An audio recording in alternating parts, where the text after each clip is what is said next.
Top 9 Lesser-Known Mysteries. It was Einstein that said, "The most beautiful thing we can experience is the mysterious. It is the source of all true art and all science. He to whom this emotion is a stranger, who can no longer pause to wonder and stand wrapped in awe, is as good as dead, his eyes are closed." I hope you have as much fun reading this list as I had compiling it. So here it is, the top 9 lesser-known mysteries, and, dependent on feedback, there will be another in the pipeline. Enjoy. 1. Brentford Griffin. What you are about to read may sound like pure fantasy, and you are entitled to your opinion. All I can do is present the facts for you to judge for yourself. It was a warm London summer's day, and Brentford's Bramer Road was bathed in the glow from the rays. Suddenly, Kevin Chippendale noticed something odd in the sky. It was no bird, much too large, and no plane, for it was a creature. Whatever the pedestrian was observing, it somehow resembled a dragon, or more so a griffin, but surely not, and then, rather coincidentally, it soared towards the Green Dragon Apartments. Fast forward to February of the next year, a bitterly cold day, and again, Mr. Chippendale is strolling through the area, and unexpectedly it's there again. This time he could make out clearer details, characteristics, such as a long muzzle, dog-like in form but large wings, which convinced Kevin that what he was seeing must surely have stemmed from his mind as a hallucination. However, a friend of Kevin's, named Angela Kehoe, also spotted the beast, a massive bird-like critter perched near the Waterman's Art Centre, and then psychologist John Olson, whilst jogging near the Thames, had his own sighting. Suddenly the media flocked upon the scene, and programs such as the 6 o'clock show were quick to cover the story of what would become known as the Brentford Griffin. Many skeptics shouted hoax, but the snowball effect had gone into motion. Locals were seeing things in the sky that either were or weren't there. Phone-in options were given to any witness who'd sighted the monster, and eventually Andrew Collins published The Brentford Griffin, The Truth Behind the Tales. Paranormal researchers were quick to link the sightings to the fact that the local football team, Brentford, had a coat of arms complete with Proud Griffin, and they also played at Griffin Park, whilst the local public house, the Griffin, was also caught up in the circus. It was as if the town's symbolic creature had came to life, and the beast, which had been buried deep within a human psyche, was now taking flight. Of course, when the sightings died down, so did the fuss, convincing many that there was no flying wonder, merely a sum of misinterpretation, hysteria and hoax. However, a Martin Collins mentioned that he'd heard of the beast as far back as the 1950s whilst at school in St. John's, which back then was overlooked by Brentford's football stadium. Legend was rife that a griffin-like creature was brought to the town by King Charles II as a gift for his mistress. However, the poor beast fell into the River Brent and washed away, presumed dead. The creature ended up living healthily at the Brentford 8. The story doesn't end here though. Sir Joseph Banks was reported to have brought a griffin back from a Pacific island when in the company of Captain Cook. The beast was housed at Kew Gardens, which was situated across the water from the 8, and the two monsters allegedly bred. Pure myth, I hear you cry. Possibly.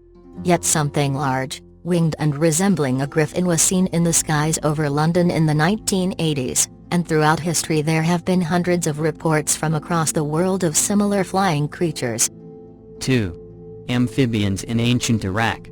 It is a commonly accepted view in mainstream archaeology that civilization started in Iraq, in ancient Mesopotamia, with the great civilization of Sumeria. However, there is an archaeological discovery at the Al-Ubad archaeological site, where many pre-Sumerian 7,000-year-old artifacts were found, depicting humanoid figures with lizard characteristics. The Ubadian culture is a prehistoric culture in Mesopotamia that dates between 4000 and 5500 BC. As with the Sumerians, the origins of the Ubadian people is unknown. They lived in large village settlements and mud brick houses, and they had developed architecture, agriculture and farmed the land using irrigation. The domestic architecture included large T-shaped houses, open courtyards, paved streets, as well as food processing equipment. Some of these villages began to develop into towns, temples began to appear, as well as monumental buildings such as in Eridu, Ur and Ruk, the major sites of the Sumerian civilization. According to the Sumerian texts, Was believed to be the first city. The main site where the unusual artifacts were discovered is called Tel Ayyub, although figurines were also found in and Eridu. The Ayyub site is a small mound of about half a kilometer in diameter and 2 meters above ground. The site was first excavated by Harry Reginald Hall in 1919. Male and female figurines were found in different postures, and in most of the figurines, they appear to be wearing a helmet and have some kind of padding on the shoulders. Other figurines were found to hold a staff or scepter, possibly as a symbol of justice and ruling. Each figurine has a different pose, but the strangest of all is that some female figurines hold babies suckling milk, with the child also represented as a lizard-type creature. The figurines are presented with long heads, almond-shaped eyes, long tapered faces and a lizard-type nose. What exactly they represent is completely unknown. According to archaeologists, their postures, such as a female figure breastfeeding, do not suggest that they were ritualistic objects. So what did these lizard figures represent? Whatever they were, they appear to have been important to the ancient Ubadian people. We know that the serpent was a major symbol used in many societies to represent a number of gods, for example, the Sumerian god Enki, and the snake was used later on as the symbol for the Brotherhood of the Snake, as William Bramley discusses. Is there a link between the symbol of the snake and the representations of lizards? For now, these questions remain unanswered. 3. Malawi Terror Beast. The Malawi Terror Beast is the name given to an unknown cryptid that caused widespread panic and chaos in rural Malawi during the early months of 2003. Something that gives this particular story credence, in comparison to other cryptid stories, is the fact it resulted in several deaths and prompted military action. In the district of Dawa, 100 kilometers north of the nation's capital, Lilongwe, reports emerged of a rabid animal, with hyena-like features, attacking and mauling members of the region. The unidentified creature attacked 19 residents of Malawi, killing 3. While this might not seem too insane for a country plagued with wild animal attacks, it was the brutal ways in which these people were killed and maimed that has struck fear into the hearts of the entire nation. The 3 deaths were of 2 elderly women and a 3-year-old baby. Each had their skulls completely crushed in and their intestines and private parts devoured by the beast. Those lucky enough to survive their attacks suffered horrific disfigurements, which local scientists analyzed in an attempt to identify the beast. Several victims lost both legs and hands, and 2 lost both ears and eyes.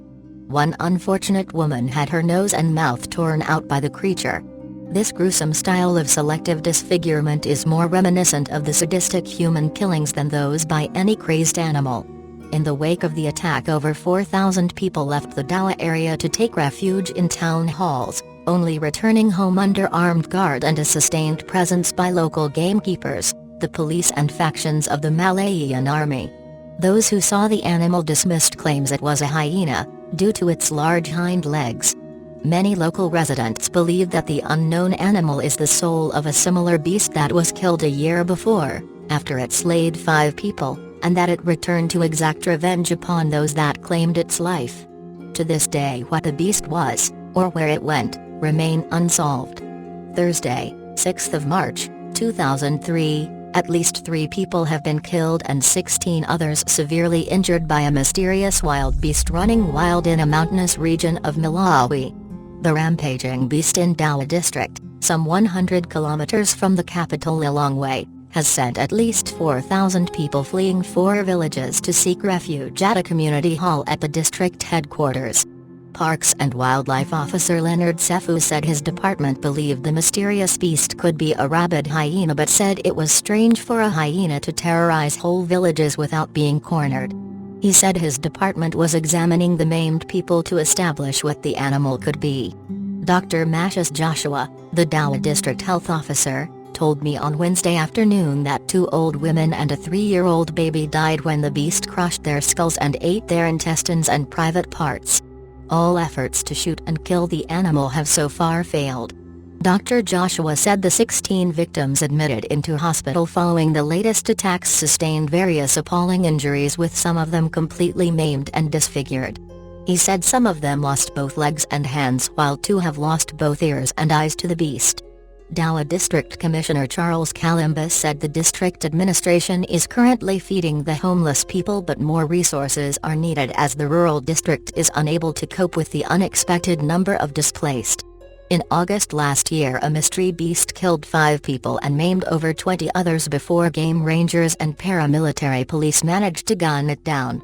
Parks and wildlife officials identified the slain beast as a rabid hyena, but residents disputed this, saying hyenas normally have shorter hind limbs. Residents who came up close to the current beast, like 30-year-old Morgan Amoni, currently at Lilongwe Central Hospital looking after his father, one of the 2 victims referred to the hospital, believes the beast is not natural. He said he believes it is the same beast that was shot dead last year and has resurrected to exact revenge on the people. BBC. Monday, 10th of March, 2003. Panic-stricken Malawian villagers who fled their homes in fear of attacks by a mysterious wild beast have returned home under armed protection. At least 4,000 people left 4 villages in the central Dowa district, some 100 kilometers from the capital Lilongwe, last week when the wild animal, suspected to be a rabid hyena, killed at least 3 people and severely injured 16 others. Police told the French news agency, AFP, that dozens of security officers have been deployed in villages to safeguard people's lives. The rampaging beast roaming the mountainous region has still not been caught. But police say some officers are assisting gamekeepers in the search of the suspected hyena. Parks and Wildlife Officer Leonard Sefu had said his department was examining the maimed people to establish what the animal could be. Dr. Mantis Joshua, the Dowa District Health Officer, had said that 2 elderly women and a 3-year-old baby died when the beast crushed their skulls and ate their intestines and private parts. Dr. Joshua said the 16 victims admitted into hospital following the latest attacks sustained various appalling injuries, with some of them completely maimed and disfigured. He said some of them lost both legs and hands, while 2 have lost both ears and eyes to the beast. In August last year, another mystery beast killed 5 people and maimed over 20 others before game rangers and paramilitary police managed to gun it down. Parks and wildlife officials identified the slain beast as a rabid hyena, but residents disputed this, saying hyenas normally have shorter hind limbs. Morgan Amoni, 30, who came close to the current beast, believes it is the same beast that was shot dead last year, which has returned to exact revenge on the people. He has been at Lilongwe Central Hospital looking after his father, one of the victims referred to the hospital. In recent months, wild animals including lions have attacked people in villages or those living near game parks. BBC. 4. Vimanas. Was a 6,000-year-old Vimana really discovered by the military? According to many, discoveries like this could never, and will never, be available to the general public. Any evidence concerning the discovery of advanced technology will remain secret. According to several reports, in 2012 8 soldiers allegedly participated in a top-secret mission in the desert of Afghanistan. Inside a cave, a Vimana, or at least parts of the Vimana, were found. The leaked report by the Russian Foreign Intelligence Service created for President Putin speaks of the discovery of a mystery craft spotted by military personnel in Afghanistan. Inside a cave, 8 soldiers discovered traces of advanced technology which ultimately led them towards the mystery craft. The Vimanas are described in ancient sacred text called the Vedas as incredible flying ships that visited our planet over 6,000 years ago.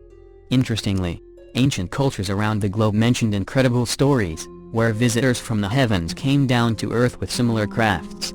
The Vimana said to have been discovered in Afghanistan is believed to be between 5,000 and 6,000 years old.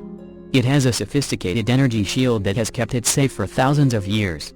Researchers who visited the site allegedly described the finding as a Vimana encased in a time well.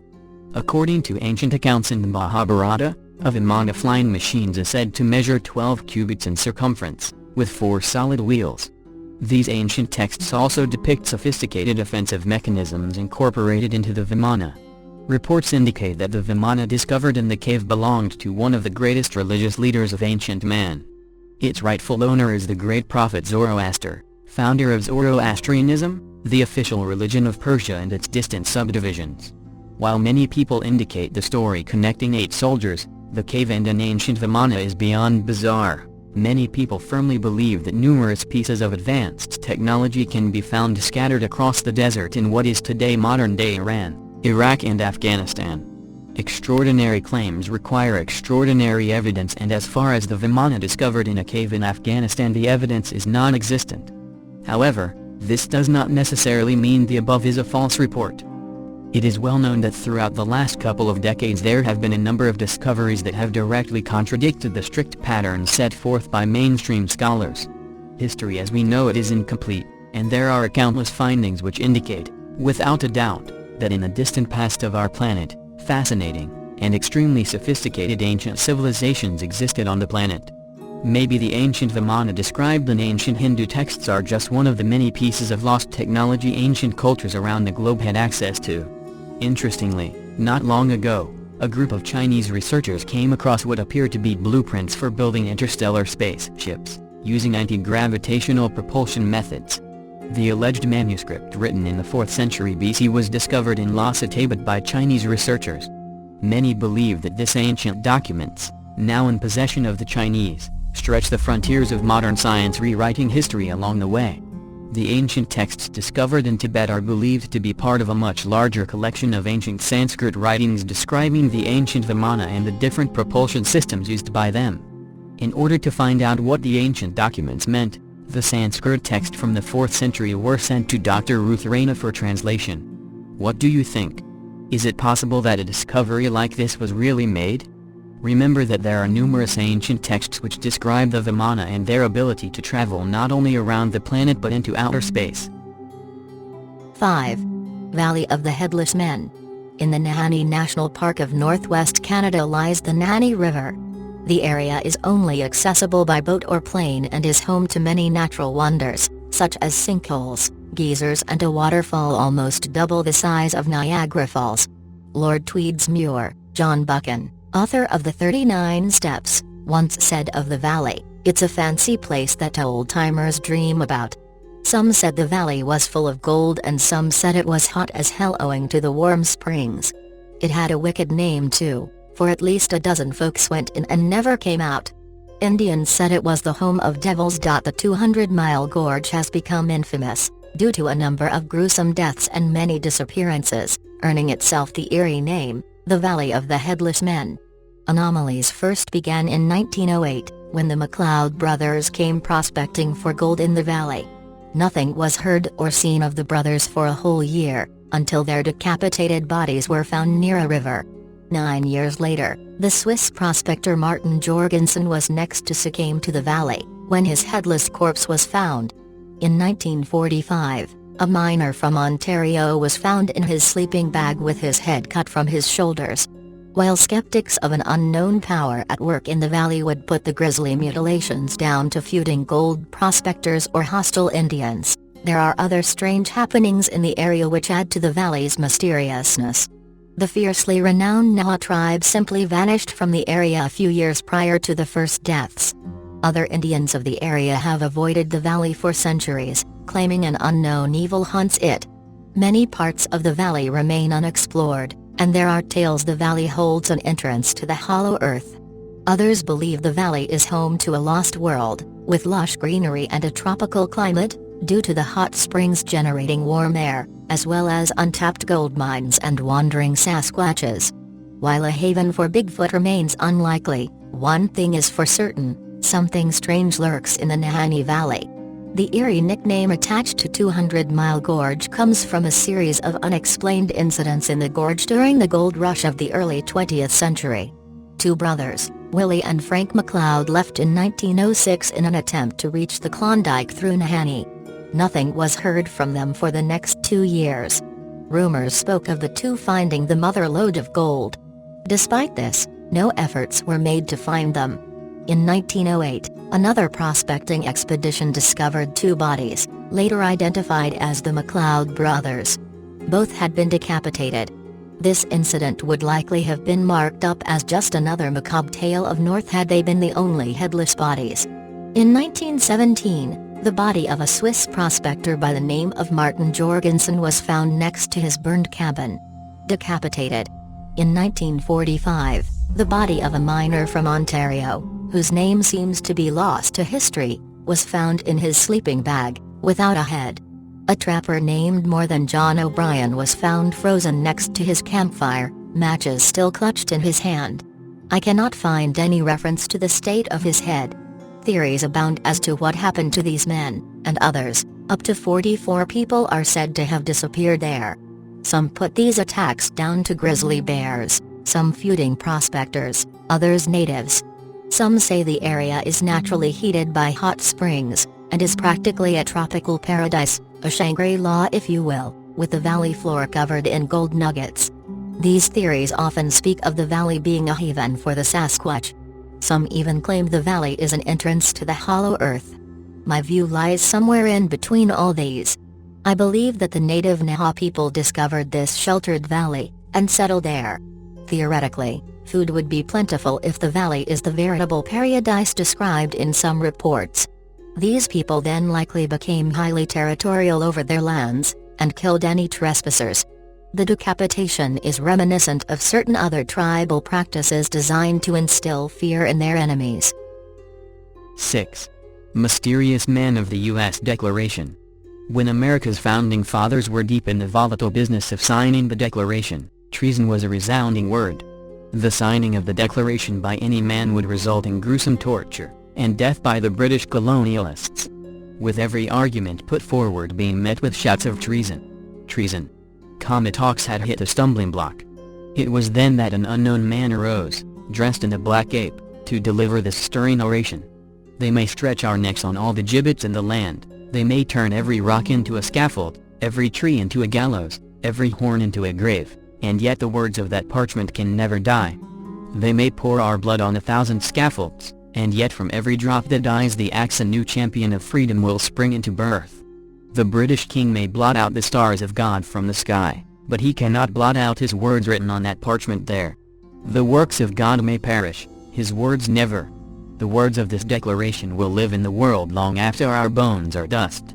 To the mechanic in his workshop they will speak hope, to the slave in the mines freedom, but to the coward kings, these words will speak in tones of warning they cannot choose but hear. Sign that parchment. Sign, if the next moment the gibbet's rope is about your neck. Sign, if the next minute this hall rings with the clash of falling axes. Sign, by all your hopes in life or death, as men, as husbands, as fathers, brothers, sign your names to the parchment, or be accursed forever.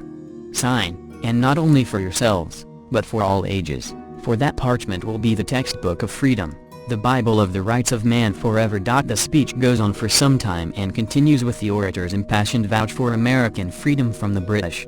The founding fathers then descended into a frenzy to sign the document, and within a few minutes, the Declaration was born. However, when the signers turned to congratulate the man, he had simply vanished. Nobody knew who he was or where he went. Some believe that he was Count Street Germain, or an unknown Rosicrucian. There are also accounts of a mysterious professor at the time, who helped design the first American flag, and was a great friend and teacher of Franklin and Washington.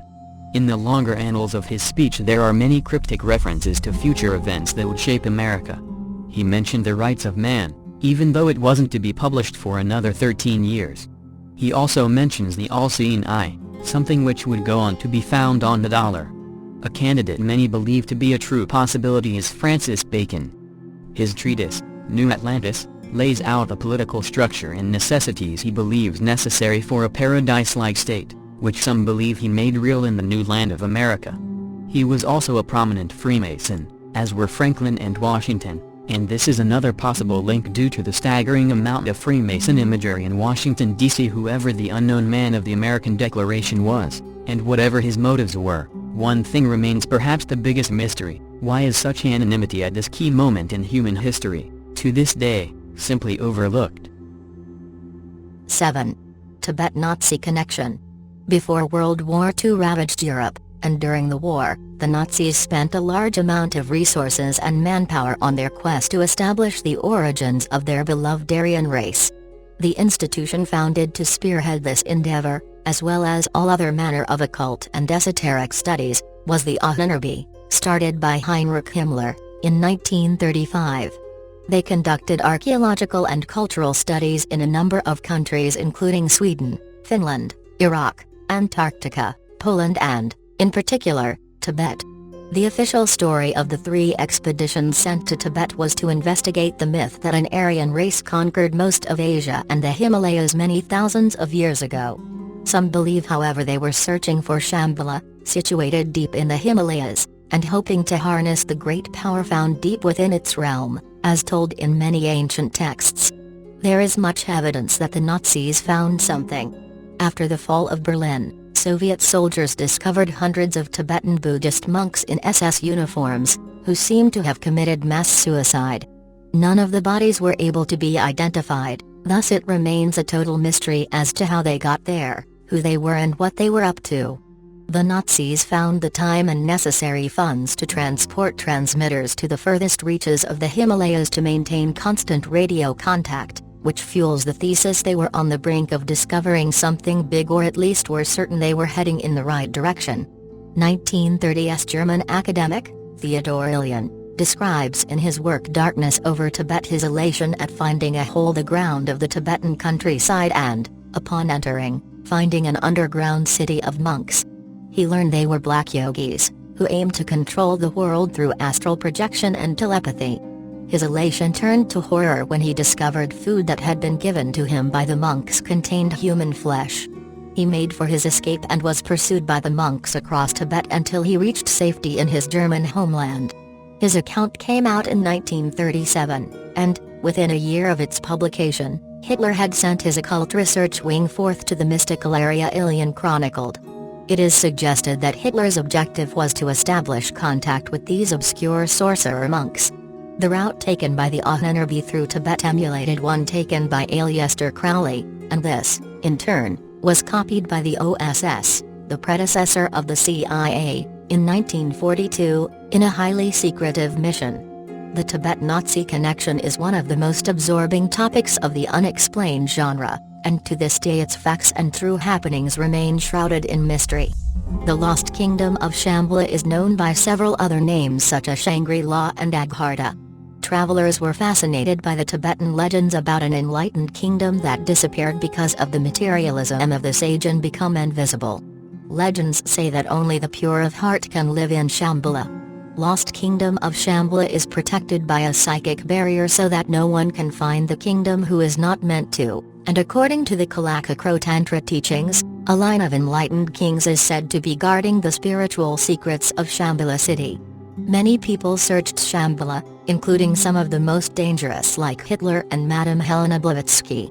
Another report about Shambhala was from Nikolai Roerich, a Russian painter and ardent student of theosophy. His group claimed to have located Shambhala in the Altai region. He believed that Altai Mountains are a great spiritual center, connected in some way with Shambhala. Unfortunately, Roerich was connected with Helena Blavatsky. His wife, Helena, was the translator of Blavatsky's The Secret Doctrine into Russian. So I can't take him seriously. As Helena Blavatsky is also connected with the Lucis Trust, Lucifer Trust. So where is Shambhala? The answer is that no one knows. Numerous explorers and seekers attempted to locate Shambhala, but no one could pinpoint its physical location on a map. The myths of Shambhala were part of the inspiration for the tale of Shangri-La told in the popular book Lost Horizon, which today is also a PC game. Games like Lost Horizon and Uncharted 2 Among Thieves is another way to experience the secrets of Shambhala city. Hitler was intrigued with the idea of Shambhala because some proto-Nazi organizations, such as the Ariosophists, speculated that Shambhala was the birthplace of Aryan race. Heinrich Himmler was fascinated by Asian mysticism. Prompted by those beliefs, Germans sent an official expedition to Tibet between 1938 and 1939. Not only to collect data and artifacts that supported those views on Aryan lineage, but also substantiate rumors of Shambhala's existence. No one knows what Hitler's expedition founded on Tibet, but for sure their beliefs about Shambhala were slightly different from those of the Tibetans. Legends say that only the pure of heart can see Shambhala. Many people think that Nazis and Shambhala are not connected, and that Nazis actually were in search for the mythical Yeti. In my opinion, they were looking for both. Nazis' expeditions for Yeti. Did you saw the famous movie with Brad Pitt in 7 Years in Tibet, 1997? This is a true story about the expeditions of the German Heinrich Harrer in Tibet. Ernst Schaefer, Heinrich Harrer, Hitler and the Nazis were interested in the Yeti during the 1930s, as mentioned in Christopher Gale's Himmler's Crusade, the true story of the 1938 Nazi expedition to Tibet. The Nazis' 1938 expedition also included the anthropologist Bruno Beger. Beger is mostly recalled as having gathered and analyzed over 300 skulls during the trek to prove that Tibet was the birthplace of a northern race, the Aryans. Many Nazis they believed that the Aryans race came from the Yeti. 8. Ural Relief Map. In terms of mysteries, few come along as incredible and irrefutable as the Ural Relief Map. In 1995, Alexander Chuvairov, professor of mathematical and physical science at Bashkir State University in Russia, was investigating hypotheses of the immigration of Chinese migrants to Siberia and the Urals. During his research he heard an account from the 18th century telling of a series of strange white slabs scrawled with some unknown language. As they were supposedly situated in an area central to his study, a remote village named Chandar, the southern Urals, he thought the stones could be of Chinese origin, and organized a team and helicopter to try and locate them. After several searches and village hopping in his helicopter he could find no trace of the elusive stones. It was then that a village elder approached him and asked him to take a look at a strange slab he found in his backyard. The slab he was taken to was the Ural Relief Map, also dubbed the Map of the Creator, showing a relief scale of the entire southern Urals. The slab accurately shows its 3 main rivers, the Belia, Ufimka and Sutalka, as well as the Ufak Canyon. After the map was studied further it was understood to show a giant irrigation system, consisting of 2 500-meter wide channel systems, 12 dams, each 400 meters wide, 10 kilometers long and 3 kilometers deep. It is calculated that 1 quadrillion cubic meters of earth were shifted to allow for the dams to be built. After initial tests failed to provide an age for the stone, a breakthrough was made when 2 types of prehistoric shell were found embedded in its surface, Navicapsinum unitus and Echileumphilus princeps. The former existed 500 million years ago, while the latter existed 120 million years ago. Scientists place its actual age at 120 million years. A geological test of the slab concluded that it consisted of 3 layers, the base being 14 centimeters thick dolomite, the second being a diopside glass unknown to science, while the third is a protective layer of calcium porcelain. Chuvairov said it should be noted that the relief has not been manually made by an ancient stonecutter. It is simply impossible. It is obvious that the stone was machined. X-rays confirmed it was made by precision tools. Interestingly, scientists believe that the map is actually part of a relief map of the entire world, due to the crudeness of the areas around the map's perimeter. Soil tests of 400 types of soil in the area, in comparison to the ones found embedded on the stone, have allowed scientists to narrow down the possible location of other pieces to 4 specific areas around the village of Chandar. So what is the Ural Relief Map? God's discarded blueprint? Ancient extraterrestrial resource chart? It remains a mystery. 9. The Malta Catacombs. In 1902, in the town of Paola on the island of Malta, workers making way for a new housing development stumbled across a vast subterranean complex that dated back to Malta's prehistoric period, some 3,000 years ago. The site has since become a UNESCO World Heritage Site, and was officially named the Hal Saflieni Hypogam. A more extensive archaeological survey of the site was undertaken, and it became clear that all was not as simple as it seemed. Over 30,000 human skeletons were found in burial chambers dotted across the site, including men, women and children. Many skulls had unusually widened craniums and baffled scientists in terms of ethnic origin. Stories began spreading that it was tangible evidence of a subterranean human species. The island's earliest inhabitants engaged in human sacrifice to appease their god of the underworld, who they believed dwelled beneath the island itself. The name they gave to him roughly translates as serpent. When St. Paul was shipwrecked on the island as recorded in the Bible, he documented this, and even claimed to have been bitten by the serpent himself. He also spent a great deal of time there converting the people from their primitive worship of the reptilian deity to Catholicism. It is believed, by some scholars, that the human sacrifices were involuntarily cast down into the catacombs, to be devoured by the serpent and prevent the islanders from incurring his wrath. Rumors of a cover-up, by the Maltese government and other authorities, are rife with stories including the scrubbing of texts and ancient drawings from the catacomb walls, and the mysterious and sudden death of the site's first head archaeologist. The underground complex still hasn't been fully explored. A British embassy worker in the 1940s, gave an account of foraying into the site's lowest room on the last level, after convincing the tour guide to allow her access to an area usually off-limits to the public. Upon entering a small portal in the wall, she claimed to have seen 20 reptilian beings covered in white hair on a ledge across from her. One raised his palm and subsequently her candle extinguished. She made a quick exit, but upon returning some days later she was told that the guide who had shown her the portal had never been employed at the site and no such portal existed.